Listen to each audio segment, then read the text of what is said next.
All right. Welcome, everyone. Welcome. Um, Let me first say that if this gets to be, we're going to be talking about some very sensitive things today, and that if this gets to be too, we never know how things are going to affect us, right? We never know how things may trigger us. So if at any point in time you feel like you need to leave the room, take a moment, take a break. Please do so. Govern yourselves. Okay, that's perfectly fine. I know I got my tissues in my pocket, so I'm ready. Because, like I said, and of course, as a woman of a certain age, I just want to say at any point in time I can start crying. So she didn't talk about that this morning. I wanted to hear about the emotional side. We talk about the emotional side of menopause, which I don't think any of us are really prepared for, right? So welcome again. I'm Dr. Robin Wiley, and it's my pleasure to be moderating today's conversation suite. Permission granted, preventing suicide by healing and coping through trauma. I just want to say how honored I am to be on this stage, on this platform, with these courageous women who will share their stories and insights. It's important for us as women to acknowledge that being overwhelmed by trying to do everything for everyone and be everything to everybody is not the way to live life to our fullest. Our emotional well-being is at stake when we take on those unrealistic roles. I think we need to keep that in mind.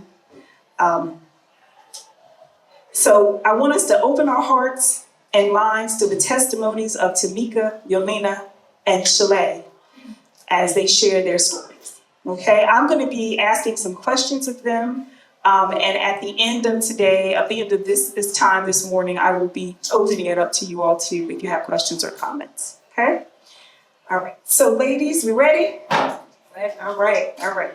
So my first question for you all is, what has led you to be on this panel today? Anyone hit something? I'll go first. Tree girl. And a couple of guys. When Cassandra called me and said that God kept whispering my name to her when she was thinking about this panel, I threw my phone across the room. Because I never really shared my suicide story.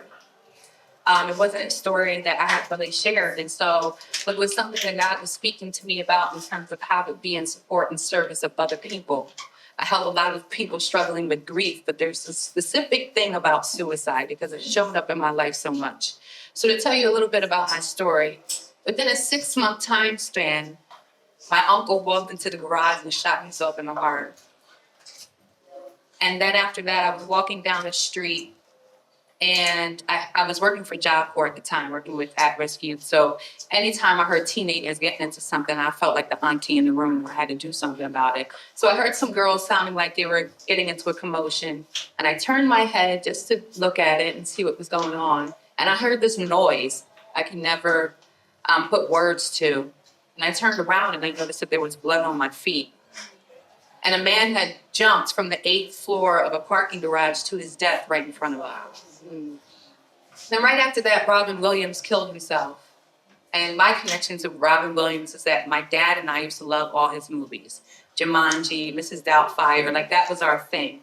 So that was very significant to me. And those first 3 things happened probably in 3 months time frame. And I just kept asking myself, what is happening? What is going on here? And then maybe 2 months later, I was on Facebook and I noticed that people were saying rest in peace to my friend's daughter, who was 11 years old. And I just reached out to him on Messenger and I said, hey, Key, what is going on? If you want to talk to anyone, he said, I'm not talking to anybody. Don't call me. He said, if you want to talk to anybody, I'm here. And I swear I hit send, and 2 seconds later, he was calling my phone to tell me that his 11-year-old daughter had hung herself. And what I realized in that moment was that had I not gone through my uncle killing himself, a man killing himself right in front of me, Even the Robin Williams situation, because he's the happy guy, right? And then how does he kill himself? I wouldn't have been able to be present for my friend in that moment as well as I was. So we just started praying. I just covered him in prayer. But I hung up the phone and I just asked God, why does this keep showing up in my life? And something, I guess, I don't know if irony is the word I want to use. As I'm sitting here today, I have very close friends and family members preparing to bury my friend of 33 years who hung himself last week. Again, it keeps showing up in my life. And there was a time for me that life just got overwhelming. I was doing too much. I was separated from my family. My marriage was crumbling. I didn't like my career. I was on the highway, and I decided I was going to end it. I just got ahead of myself, my head, right? There was a bus in front of me, and I decided I'm going to run into the back of this bus. I don't want to do this anymore.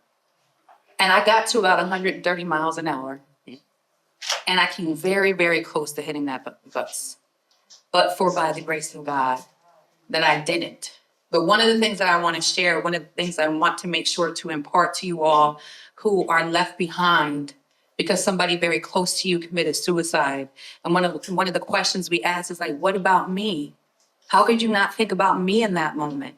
How come you're not thinking about your kids and your parents and all of those things? What I want to share with you as somebody who came very close to ending it was that in those seconds before I was going to hit that bus, I felt the most euphoric feeling I've ever felt in my life. And I'm someone in my early 20s who experimented with drugs. There was no high like the high I felt in those seconds before I thought I was going to hit the bus because my nervous system was saying this was about to be all over. I'm not going to have to feel pain anymore. And if you talk to me for more than 2 minutes, I talk about my kids all day, every day. I love my children with every fabric in me, and I was not thinking about them in that moment. I was overtaken by the euphoric feeling that I felt to know that it was going to be over in a couple of seconds. And so that's one of the things I want to make sure I impart to all of you that are feeling angry because somebody left behind. They weren't thinking about you in those moments. That's the trick of the enemy that will get people to go through with it because you think that it's going to be better on the other side. And so when Cassandra called me, now you can see why I threw my phone across the room. When she called me, because I knew that it was time to share my story.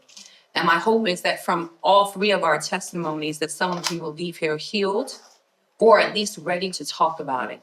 Because once you start talking about it, it comes off you.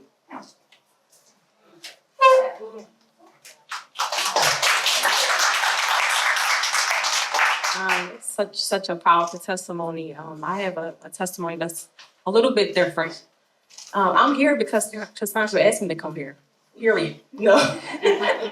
But I'm here because I will take any opportunity I can get to try to help somebody else, particularly when it comes to experience. Because it's one thing for you to be able to observe something. It's another thing when you actually experience it yourself and it comes from a more authentic place because you had experience in it. I've never tried to commit suicide, and I'm one of those ones that will look at people in a judgmental way that try thinking what could be possibly going on in their life that's so bad that would make them want to take their own life. I could never understand that until suicide made a presentation to me. And I got in the ring with suicide, and I had a fight with suicide. I had a couple conversations with suicide. I entertained suicide a couple times. And mine just really came from, it didn't come from trauma. I didn't have, traumatic things happen to me in my life, but mine just came from a deep, dark place of not feeling self-fulfilled in life. And just feeling just like I couldn't find my purpose. I couldn't find my way. I felt like I was disappointing the people around me. I was disappointing myself. Why am I here? I'm a waste of space. I have no idea why God created me. And I just sunk into a deep, dark place of just not wanting to be here anymore because I felt like I was wasted space on the earth. And I know that feeling. I know the sneakiness of the spirit of suicide. I know how it can creep in. I know how one day you can be fine, and then the next one moment you can be fine. And then the next moment you feel like you're worthless. You feel like you're in a dark place. You feel like there's no use of being here. So I understand those feelings now from the other side. I understand that place of darkness. So I'm here to just encourage somebody else that if you have ever being confronted with the spirit of suicide, the first thing I would suggest is to nip it in the bud right there. Because the more you entertain that voice, the more you entertain the spirit of suicide, the more you entertain the thoughts and the things that suicide is presenting you with, the more you'll believe it. The more you'll believe the lies that you're telling yourself by way of the enemy that you're not, worth being here. So that's my story. That's why I'm here. And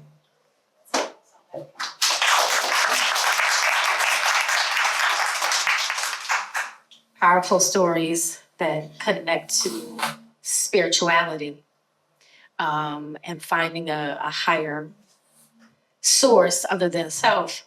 Sometimes you have to tap into others. I am here because of my inner childhood trauma. And I was telling Cassandra about this 12-year-old girl who just felt like she wasn't chosen. This 12-year-old girl who didn't have a father. The 12-year-old girl whose mother was 14 years old when she had her. The 12-year-old girl who felt like she didn't have any friends. She would go to class and she would see all these faces that didn't look like her. So she wasn't chosen to go to the playground. She wasn't chosen to go to school parties. She wasn't chosen to go to certain events. And even her prom, she had to go by herself because she was not chosen. At 12 years old, I'll go back because prom is a couple years later, but that's how long I've been dealing with things by keeping it inside and not saying how I felt. 12 years old, I took a belt and tried to strangle myself because I didn't have the words to say at that time of being chosen. I didn't know that's what it was, but I felt isolated, even though my mother, my parent, thought I had everything that she could give me, but something was missing and I didn't have the words to say. Worked 3 jobs and didn't have that time. So I said, you know what? I don't want to bother her. I don't want to bother her. And I don't want to say anything because I know it'll be troublesome. So I took it upon myself to try to end my life. And as the belt grew tighter and tighter, God spoke to me that I'm supposed to be here. I told myself I would not cry. But I'm grateful. I'm grateful for the connection with Cassandra and with the Hey Girl conference and meeting different people that I can be able to release and be able to tell my story because there are other people who are living in that 12-year-old body and they're 43 now, 56, 60, 70, still living as that 12-year-old girl. Just needs that release, just needs someone to say, are you okay? To someone just to hug them, someone to check on them. And as soon as people say hello to me or take time and feel like, put me first, I feel chosen, everything else that's bad in my life, I don't even think about because that's the glimmer that God has shown me through that other person. So that's why I'm here. That's why I'm here.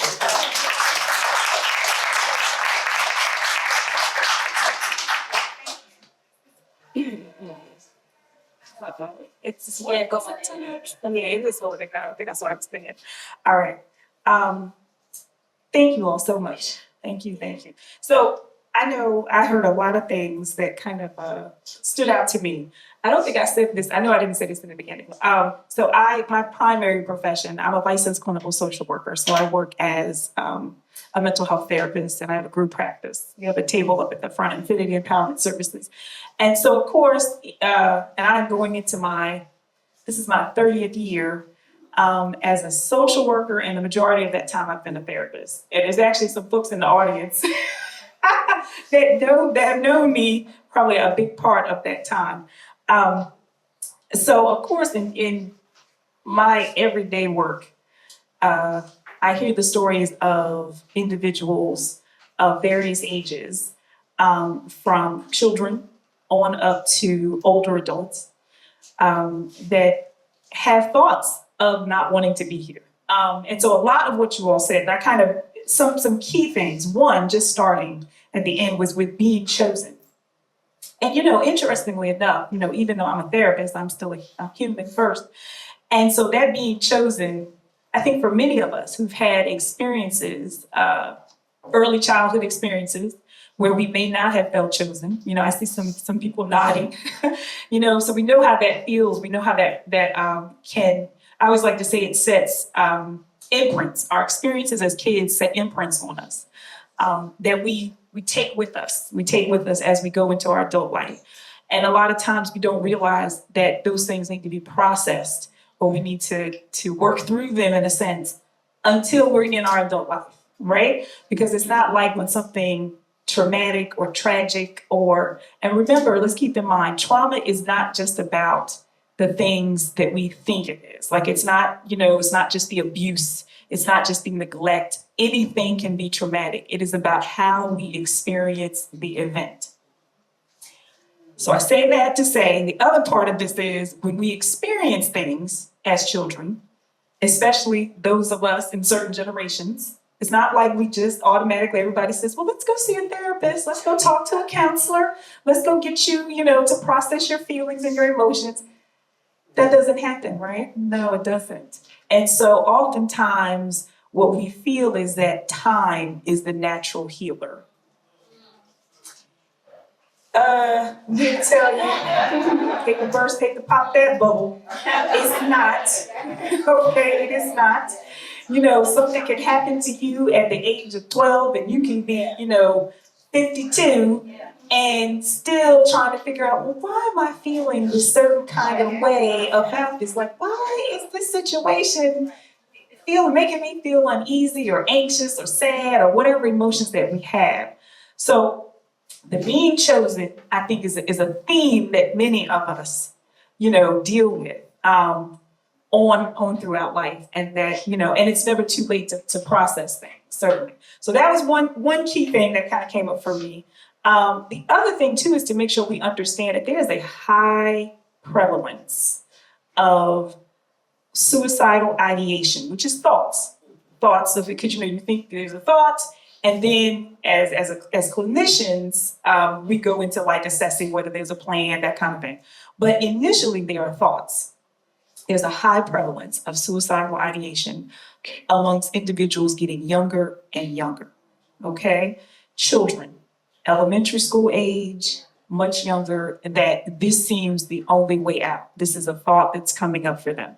There's also an extremely high prevalence of suicidal ideation for professional women of color in particular.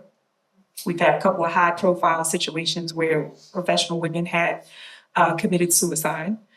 There is a high prevalence of women, period, that have suicidal ideations. Because if you think about it, usually that only comes up when somebody asks the question. Have you ever thought about hurting yourself? Or, usually in my thing, we say, have you ever thought about hurting somebody or hurting someone else? And that is when you get that, oftentimes people will say, well, yes. But other than that, most of the time nobody's asking that question. Nobody's asking, we ask, how you doing? Most people say, I'm okay, I'm fine. How many people really say how they're actually doing? And when we do hear how they're actually doing, a lot of times we're like, wait a minute. Especially, not in my world. My world, we want to hear exactly how you're doing, everything. We want all the emotions checked off. We want everything. But a lot of times we're not asking that question. We're not looking at it. And that's what I was saying earlier, the idea of how we feel. A lot of us are overwhelmed. A lot of us are dealing with emotional difficulties that have gone on for some time. And that can be exacerbated by, different life events. It doesn't always have to be a bad thing, but different life events that just cause us to just feel like it's too much. It's too much. And oftentimes women in particular, and women of color in particular, feel like they have to carry the weight of the world on their shoulders. Being everything to everyone, doing everything for everybody. Okay? All right. So I have another question for you all. So being that, you're sharing your experiences, what would you suggest Um, what suggestions would you offer someone who may be struggling? Okay, because we know that we don't always talk about when they're struggling, all right? And they don't always, and even though they might have best friends, people surround them, they won't say anything is going on. So what suggestions would you offer someone who may be struggling and wants to begin the healing process? Oh, speak up. I don't care if it's the cashier at Wawa. I've I've felt lonely, even though I have friends, even though I have a husband. There are moments where I get these thoughts that nobody understands what I am going through, and I'm overwhelmed. But then I get to the point where I don't want to bother anyone. There's that thing again where we don't want to speak up or say anything or be a burden. But in order to move on and to heal, we have to speak up. If it's not orally, it's journaling for me. It's getting it out on paper. That to me is so important because if something happens to me, someone can know what was going on with me. That is like a tracing to my soul. Yeah, I would say along the same lines is that spirit of suicide, those suicidal thoughts can bring you to such a place of shame and guilt Yeah. that it silences you, where you feel like you don't want to tell anybody because you're shameful. Like I shouldn't be feeling like this. But it's just another vacuum that vacuums you even deeper into, those suicidal thoughts. So speak out, get around some hey girls, get around some women, get around some accountability partners, get around some people that's going to pour into you. Don't be ashamed of how you feel. Don't be ashamed of your feelings. Don't be ashamed of your emotion, because like you mentioned, that the more you speak about them, not only are you bringing healing to other people, but you're bringing healing to yourself. There's a passage of scripture that said that we overcome by the blood of the Lamb and by the words of our testimony, that every time you speak your testimony, there's another element of healing that's taking place inside of you as you're healing other people. So speak out, get around some people, like I said before, to nip it in the bud. Don't entertain it. Don't continue to listen to the thoughts because they get louder and they get stronger and they start building up. So speak out and get around some people that's going to help you out of that dark place. This for a second, I want to speak to a point about trauma, because there's a difference between trauma and stress. It's like, how do I know the difference? I'm stressed, but what's trauma? How we recognize trauma is that it exceeds your ability to cope. So if something is happening that's so stressful that it's changing how you wake up, it's changing how you interact, it's changing how you feel about yourself, it's exceeding your ability to cope, that's trauma. And so I'll also agree with the ladies here, have a tribe that you can trust, right? Your core five, or if it's your core three. I have Summer, who's my business partner and best friend. I also have another really good friend who's a coach. And she saw something on Instagram because she knows that I struggle with depression and anxiety. And she knows my suicide story. And so she said, I saw this thing on Instagram and this is what we're going to do. When you're feeling really, really low, you're just going to text me, do you have 8 minutes? Because they said in 8 minutes, you can just hold somebody, right? But even if it's virtually, even if it's, so I don't have to say the thing, right? I don't have to say I'm feeling low. I don't have to say I don't want to be here. I don't have to say anything except, do you have 8 minutes? And then my friends, my families, the ones that know the depths of my heart will drop everything. Yeah. Just like I would drop everything for them.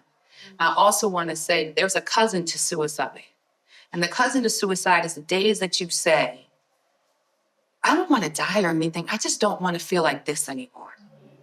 When you're feeling like that, pay close attention to that. Because that spirit of suicide, that's tricky. Forget which one of us said it's sneaky, right? Because at first, I don't want to die, but I was in a very, very deep depression 2 years ago. I do believe I had a nervous breakdown on a girls' trip in the DR, and I had some amazing women that put me back together on that island. But prior to that, I was saying, I just felt so bad all the time. Like I woke up feeling bad, and I pour into people for a living. Like people see me and they think I'm just a ball of fun and everything's great in my life. And they didn't know I was crying myself to sleep. And I kept saying to myself, I think I even shared this with Summer and some of our friends, like, I don't want to die. I can't feel like this another day. that's when you know for sure, reach out to somebody. Tell somebody about that 8-minute thing. Prayer is amazing. Pray and reach out, right? A lot of times the church will have us believe that, if you're feeling some way, you just got to talk to God. No, God gave us people. And in some occasions, God gave us all the resources.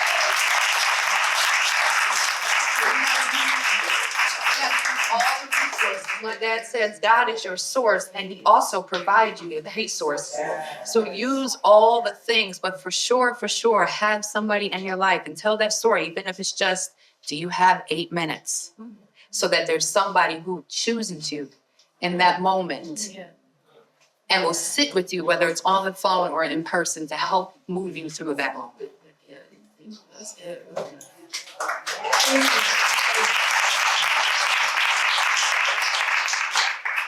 So I know that, one of the things I've heard all of you say is it's kind of like what I think about having a toolkit. Yeah. You need to have some strategy and some coping strategies. I mean, we need coping strategies regardless, right? We all need things that are in kind of our, whether you want to say your kitchen cabinet, your toolkit, or what have you, that you can rely upon. And I mean, think of some things that you guys use. I know this is a question all the but y'all are ready, y'all are good. But I heard, like we said, journaling. So I think journaling, I know I do journaling too, is excellent. I think because it's important to, when we have thoughts and things in our mind, a lot of times they're kind of floating there. And so that can really be overwhelming. Many people overthink. Many of us overthink. It's just a natural thing. We've done it all our lives. Or you overthink, overanalyze. And sometimes in our line of work, that is required for us to overthink and problem solve. But sometimes in our personal lives, we're still trying to do the same thing. We're trying to come up with all the potential or possible answers. And I always say when I work with clients that are dealing with anxiety in particular, a lot of times we are everywhere but in the now.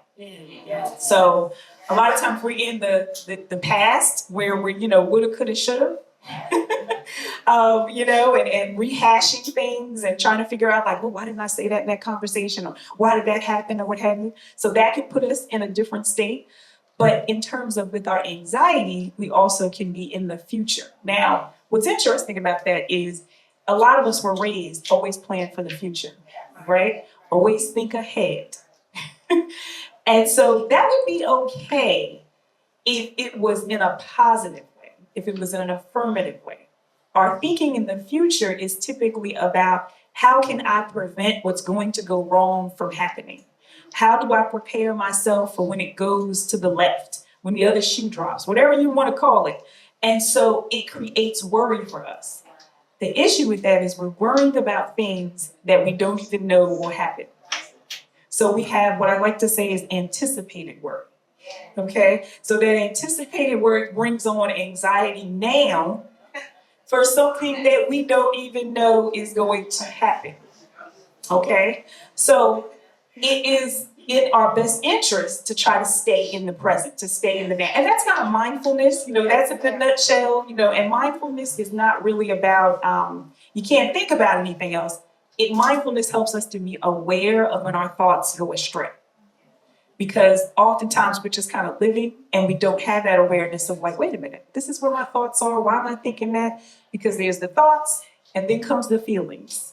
All right, those emotions, it triggers a lot for us, and then comes our response. And that's sometimes where that response can be about, I can't handle this, I'm overwhelmed, I don't want to be here, all those types of things. So we want to be mindful of that, and we want to make sure that if you haven't thought about your coping strategies, what those could be for you. And a lot of times it's things that, it's things that pour into you, it's things that deposit into you. Okay, a lot of times we have a lot of things that withdraw from us. They take. It can be people, places, or things they take from us. We need to make sure we have things that pour into us. People, places, and things that also deposit. Okay? But you can deposit into yourself. That's important also. It's important to remember that. It's important to create opportunities that will deposit into you. I think like today's events, these pour into us. These are things that give to us. Okay? All right, so ladies, the next question is just think of some things. So what are some things that you use? What are some things that you have in your toolkit that help them day to day? Some of the things were already mentioned, but I wouldn't be myself if I didn't acknowledge God in this space, right? He is everything to me, my best friend. And one of my coping mechanisms is worship, not just prayer, not just praise. I made a playlist of worship songs. And sometimes when I'm feeling my lowest, it seems counterproductive maybe in that moment when you're feeling so low, like how am I going to worship? I feel sad.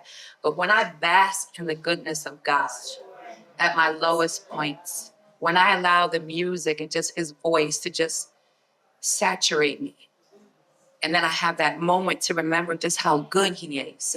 And that, yeah, these things are happening, but I'm still here, right? I'm still loved. I still have family. I still have friends. I still have tomorrow. My daddy tells me, he says, you know, the beautiful thing about the universe is that we wake up every morning to a sunshine. Every day the sun shines. So every day we have the opportunity to do something different and to make a different choice. So for me, in addition to, I don't journal like I used to, because I think I have carpal tunnel. But but you know, having this tribe of friends, I love the water, and I live in upstate New York now. There are all these little waterfalls outside of Niagara Falls. I just go to the waterfalls. Sometimes I just let the waterfalls fall on me, right? Do those things. But for me, I have to impart this to you all. If you have a relationship with God that's special, or even if you're just figuring it out, try worship, not just praying, just surrendering yourself and submitting to God and let Him cover you in those moments. That for me is my number one tool of my tool.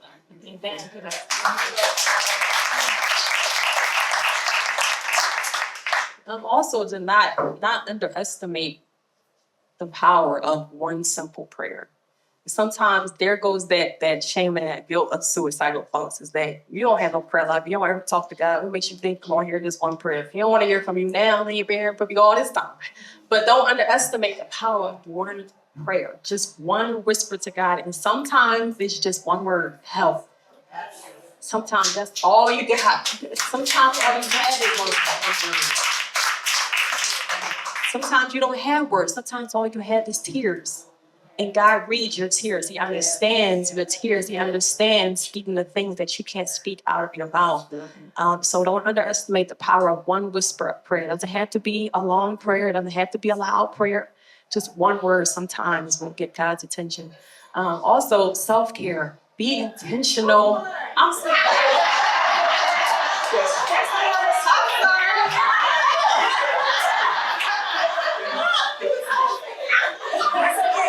Reiterate so that's hilarious. Self-care is having an extra inside. Just be intentional about you. Like, we just take so much time worrying about everybody else, pouring into everybody else, and making sure everybody else is good. Take some time for you. Go get your nails done. Go get your hair done. Go to the spa. Run. That's one thing that I like to do. Running is just something that helps me to release stress and get my thoughts under control. But yeah, take care of yourself and don't underestimate the power of prayer.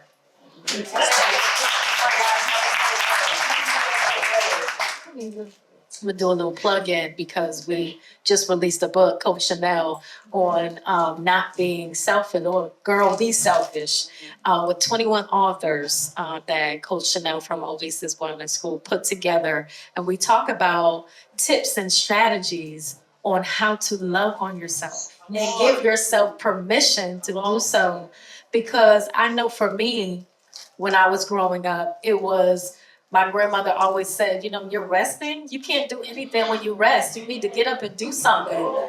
And now I'm like, no, that's not right. In order to pour into myself and others, I need to rest. And all this time I'm thinking that's a bad thing to rest, but we need it. So get your 30-minute nap in when you can. and set those boundaries. Those boundaries are so important. I have people who are mad at me because I set boundaries, but it's so important. 9 o'clock, I may not answer your call. You have to learn how to respect me, but we also have to show people how to respect us, because if we keep letting them and letting them, then we're not able to pour into ourselves the way we need to.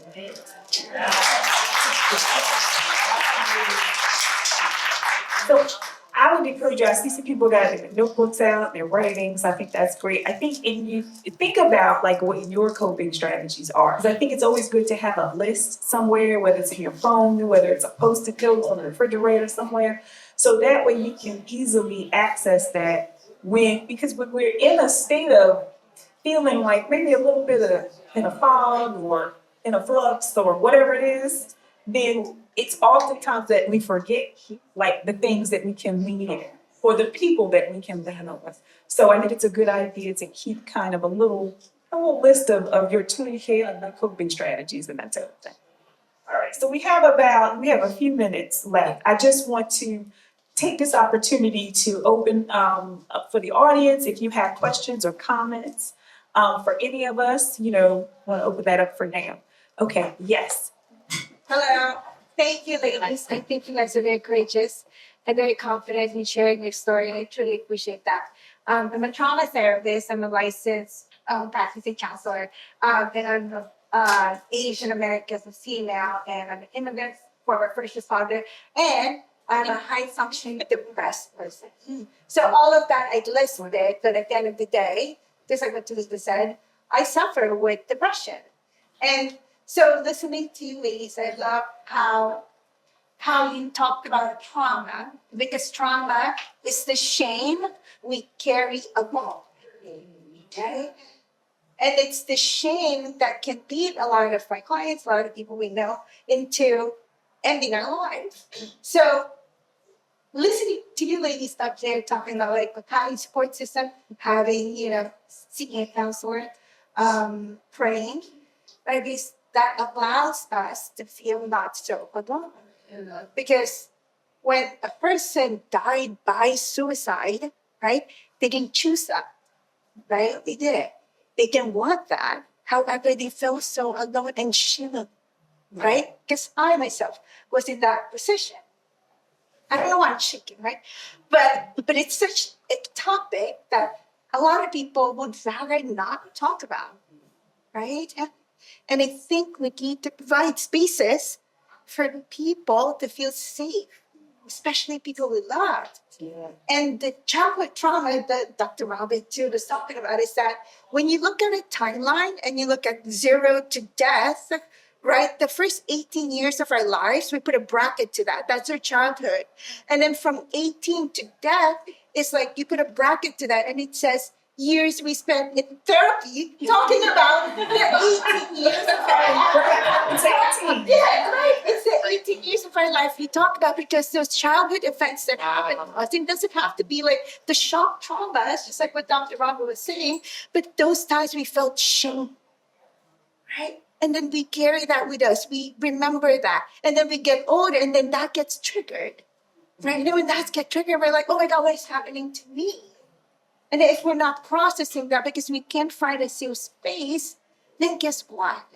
We're going to be so depleted. We're going to be so sad, right? And then we find all these things external to validate us. Oh, let me get more degrees. Let me do more things. Let me do, external things that doesn't make us really happy, but it checks the boxes in society. But what the true happiness is within us. But it's that aloneness, right? With our shame is something that can bring devastating. And when people die by suicide, it's that shame that it carries. I'm just speaking that out loud, right? Because we do need to, people here, like, we need to check in to those people, with the people we love. And, and check in. It's okay, do you need 8 minutes? Like, they don't need to reach out to us and ask us for 8 minutes. If you have 8 minutes, maybe we can also let them know that, hey, I got 8 minutes, what's up, right? I feel like you should have been a part panel too. You guys. No, it was just, thank you so much. It's 18 under, we spend like the rest of our lives trying to process that information. And a lot of times, a lot of our traumatic stuff is kind of comes from our, unfortunately, the family, people who love us, care about us, family origin stuff. That's a whole other conversation. But we'll leave it there. Okay, so yes, I know she had hers here. Let me go to you and then I'll come over here. All right, yes. Yeah, I just have a quick question. Thank you everyone for being here. Thank you for sharing your stories. So I'm a professional woman and my business is doing great. And when I look at my life, I'm like everything is perfect. I had not much trauma from childhood, like both parents, but sometimes I'm in a position where I am overwhelmed and I have a lot of stress on me. Like I have a lot of weight on my shoulders from running my company. And I had a moment this year where I said, if I just kill myself, that would end all of the stress, right? And I think someone from the outside looking in, I'm always smiling, I'm always happy. I've never entertained the thought of suicide before, but having that moment of feeling like, oh my God, this is too much, made me, realize that maybe there's something else I should be doing to make sure that I'm not feeling that way. But people ask me all the time, like, how are you doing? So my question is, should we be asking that question differently? Yes, absolutely. I'm sorry. No. I think certainly speak to that because I think, how do you feel like how would you have wanted someone to phrase that to you? Because when we ask, because we kind of dismiss, we ask the question, but it's also in a dismissing way. So it's like you really know what it It is. Because then if someone, starts telling you, this is how I feel today, then they see on your face that you really didn't want to hear all of that. You didn't have the time. And you didn't have the time to. So I started asking, how are you feeling right now? Or how is your day going? So there's other ways you could ask that question. It's so good that you brought that up because I felt that the other day someone says, well, how are you? And I'm like looking at my watch like, you don't have time for me.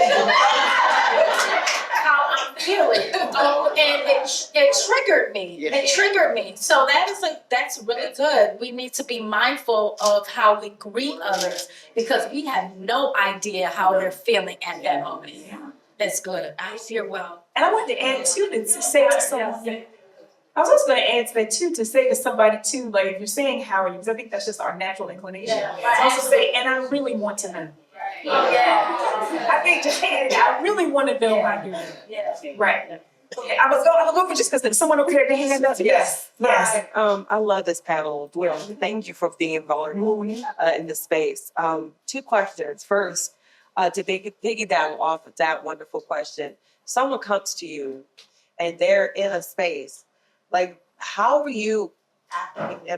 Because a lot of times, people tell you, oh, this is going on, and you're like, I totally understand when you have no idea, really.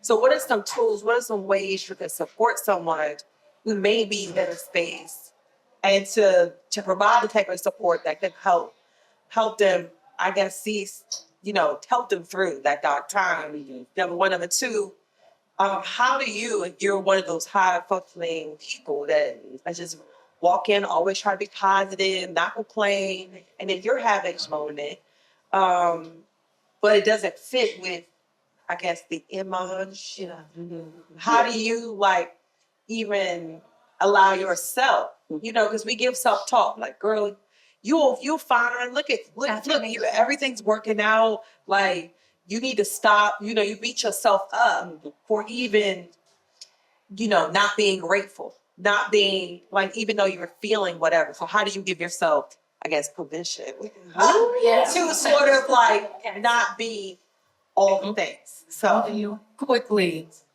be vulnerable. Being vulnerable and start speaking up about what you need. Exactly how do you want to be loved? How do you want to be cared for? What you need at that moment. What I also try to do is to follow up from that question that ask somebody how they're doing. Are you sure? And I look at them in their eyes and be able to discern. Sometimes you could tell when you look in somebody's eyes, they're just making it up. Yeah, I'm fine. No, you're not. Are you sure? And sometimes being there and showing up for a person is just a hug. It's just a kind word. We talk about triggers, but sometimes we don't consider that we can be a trigger for some outcasts as well. So that's my encouragement to you is that maybe you never experienced thoughts of suicide, but don't be a trigger for somebody else. You never know where somebody else is.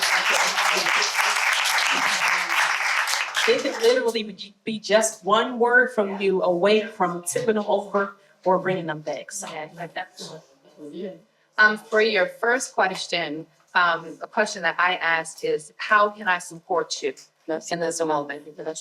How do you need my support? How can I be present with you right now, especially if I'm right in front of them? And let them, and that's where the vulnerability comes in. Like if somebody is really sincerely asking, you trust that they want to know. Another thing is, I learned I have to ask first, but I'm a hug girl. Yeah. And don't deny the power of a sincere hug. Like so when I see people, I'm the lady walking on the street, and if I see somebody that I can feel their happiness, I'll just walk up and hug you. I don't even know. I don't even know, but it's good for me too. So like a sincere hug, right? And then for me, I'm a highly functioning. I don't like to call myself depressed, but depressive stuff happens a lot. And I have a very high profile job where I have to be in front of people and talk in front of people and all of those things. Anxiety comes and I'm so scared I'm going to mess up or I'm so scared of something. And so the positive affirmations, I do a lot of talking to myself in the mirror and that worship thing. Like, on the way here, I have my worship playlist on because I knew what I was going to talk about was going to be heavy and I want to be able to pour in, right, to people today. So those are just, some of the things. So a hug, I think, is very healing, but then also talking to yourself, right? And then also allowing God to speak to you. So I know we have a time check. I am I've got a lot of more questions, but I just want to let everybody go because I think the next we have something at 12. Right, lunch. And so I want to but I just want to let everybody know we're like about 11 minutes to 12. And I just want to give an official thank you. Thank you all for coming to this panel. And I want to thank these ladies for allowing me to just be on the stage with you.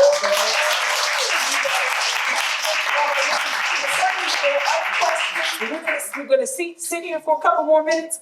And if you have other questions and that type of thing, I encourage that. Yes.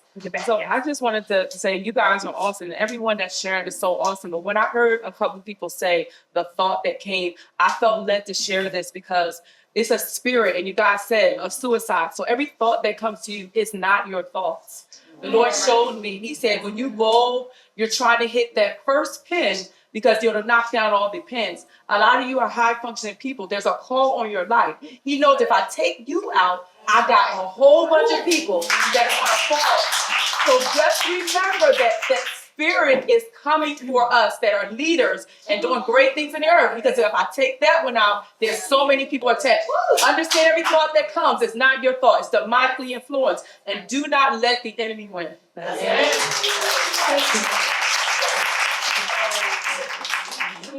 I have a daughter who, and I'm glad you expressed it, Mike. She's not suicidal, but she often, I guess because of the lights, on TikTok and all this like this, and a lot of times she gets in a low place, right? She's an introvert. She could be in the room, but not here. Right? And a lot of times I feel like I don't want to say overly communicate with her. Like I will because I know something is bothering her, but I don't know how to really. She doesn't let it in all the time. So I just like from a parent perspective, I was want to ask one, how so my wording with her, how she be. And a lot of times I have 3 daughters. I'll stick her because I know that's the one that needs the blow. She's the one that restricts me from getting into her. The other 2 are like, yeah, mom, that's the habit. She's like, nah, we could be in the house. She would disappear and go to her room. And so that's the other thing. The other point that I wanted to make to describe this thing about being chosen is that a lot of times she believed I was one who was chosen. And then I said, so where my father died before he even really conceived, I was conceived. My mother being addicted my entire life, who would say in addiction, say and say, it's like I never was doing. Those are things that I carried, and then I carried into my adulthood. Why did you choose me? If she didn't want me, and then my dad died before I was born, and my grandmother had to raise me, why did you choose him? So those are the things that used to plague in my mind all the time, and then when you would see your parent, who remind you of those very words every time you see her, she might not have said them, but I was reminded by those words for years. Like, I didn't want you. I'm like, oh, wait a minute. So then my I don't want to say it's worry, but my thought always in my head, even as God, why did you choose me? Like, those are the things, not that I wasn't chosen, but I wanted to know why, So I can't, that was heresy. I mean, it still continues to be, right? So that was the other part of the question I had with the God with Jesus saying, I'll be chosen and not feel like you were chosen. And then on my opinion, I know for a fact that God chose me. I know for a fact, right? So then my question to you guys about how to put that in perspective, but that no devil in hell could have done it. No devil in hell could have done that. When my father was shot in 76 and I was born in 77, and he never even knew I was conceived. Let me just say this, but I think one of the things is we are often trying to figure out why something happened. And sometimes we need to just say it happened. And we just need to accept that it is what it is. That's what it is. Because, it's interesting, and I would love your story is someone is a little, because I was raised by my grandmother too, and deal with a lot of the chosen issues. I like to call it that. And realize that a lot of times we don't know the answer, and I think when we grow up as kids, it's really difficult because it's not the norm. You know what I mean? It's not what we think should have happened, and we go through a lot of things in relation to that. But then as we get older, we have different perspective on things, and when we look back on our life, we realize that, like you said, we have been chosen. Because you're chosen for a greater purpose. A lot of times we don't even. Hopefully we're living in our purpose now, but sometimes we're still journeying into what our purpose is. But we're wasting time trying to figure out why. So whatever it is, whatever you led, whatever the journey is, remember that journey is predestined. That journey is predetermined.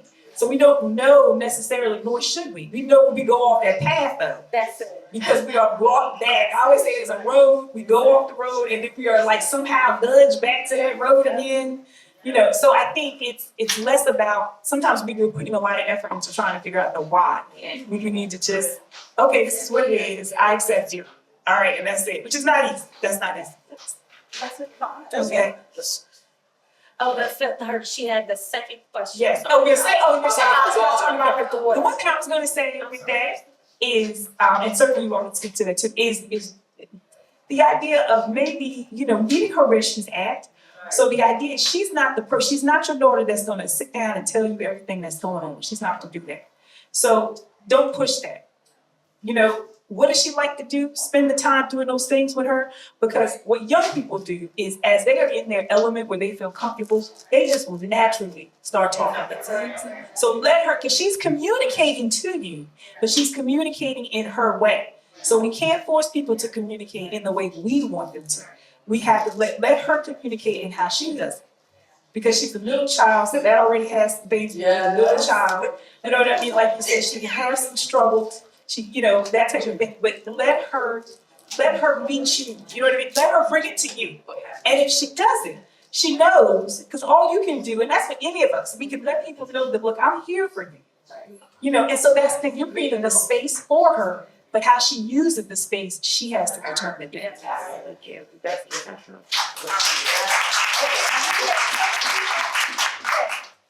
Did you want to say to you what Like a group, but so to your question, quick, I asked the question. I just saw the movie. I thought really great. Is how was your pastoring? What's your own? Oh yeah, you can do that. It's funny, but why are you here?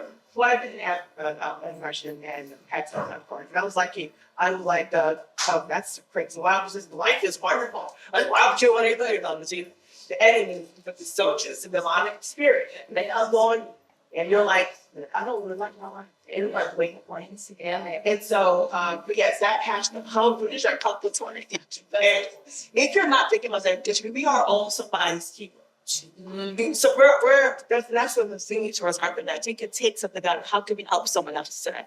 Yeah, it's not even just about us.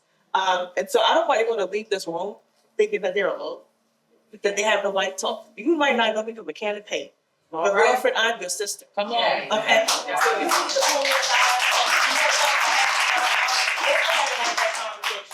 Do not leave here thinking you are alone. That's good. I have the divine education that God gave me when I realized who I am. That's the way my purpose in life is. My purpose is what happens to other people when I do what I do. Yeah. So my divine education is that when I see a sister crying, when I see a sister feel like she don't know who she is, why am I here? God's like, that's my daughter. Go get it. Yeah. Go ahead. My fear other people. Yeah. So it's funny. You said to talk about your wife like you're chosen. Come on. When you seek yourself so much in God, just want to start showing. I didn't even realize I was trying to figure out who I was. I was trying to figure out, Lord, say, I don't know what I'm doing here. I don't know what's going on. Not only am I going to show you who you are, now I'm also going to show you your purpose as I freed you. Now go free your body. Yes. And so I just want to encourage you guys. I love you. I don't know you, but I love you.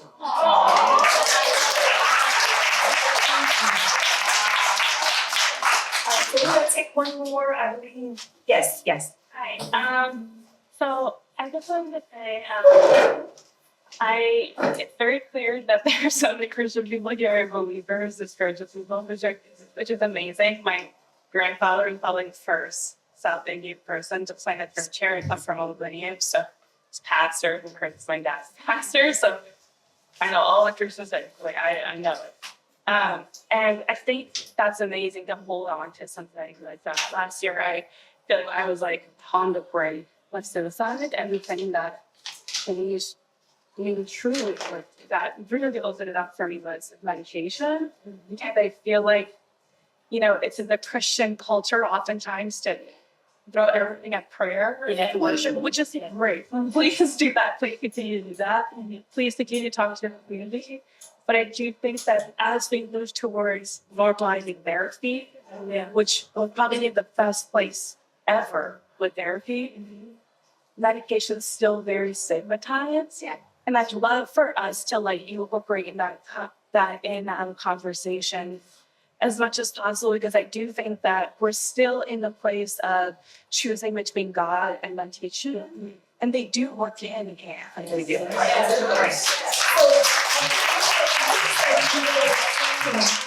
a good point. And so, although I'm not a prescriber, my doctorate is in social work, so I'm not a psychiatrist, but I certainly work with some clients, and I encourage them, if we see that the need is for them to, medication, that is a part. I always say the prayer and effort. And so, right, because so the idea is that, there are other possible interventions. And, certainly I'm an advocate for medication if that is needed for someone, as well as therapy. Because that's the thing too. Yes, we can talk to our friends, we can, all that, but many of us who are here and in the audience that are therapists, talking to a therapist can also be very helpful, because that is someone who is can be a bit more objective, because they don't know you and you can be completely vulnerable. Now that can be tough, but those things are stigmatized. They even still in our communities, in our Black and brown communities, there's still the stigma with medication, there's still the stigma with therapy, and we need to try to move away from that, because oftentimes people there's depressive symptoms that can be related to adjustment, these situations that are happening in our lives, but there could also be chemical imbalance types of depression. There could be depression that runs in families. There is some genetic connections. There's research on that. So we have to kind of be able to discern the difference. Okay? All right, everyone. Thank you all so much. Thank you so much for your information. And hope to see you again next year.